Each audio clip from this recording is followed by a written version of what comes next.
Most pedig a vér szerinti anyát szeretném megkérdezni, hogy miért szeretné örökbe adni a gyermekét.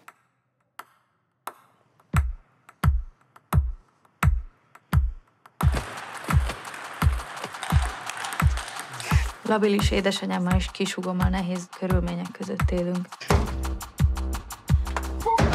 Középiskolás vagyok, jövőre érettségizem. Folytatnom kell az élsportot. Ez az egyetlen lehetőségem. Gyönyörű Zsófi, ez vagy te!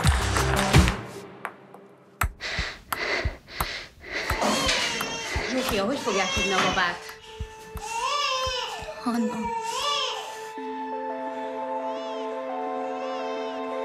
Megígérem, hogy nagyon fogunk rá vigyázni.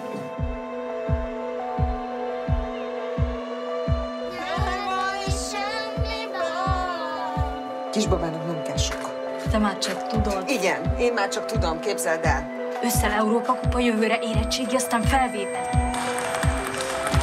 Vigyázz! Ugye tudja, hogy még meggondolhatja magát.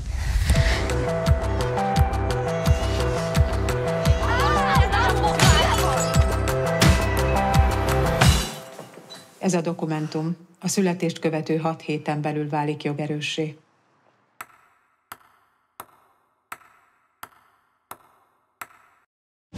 立即搜寻4G线上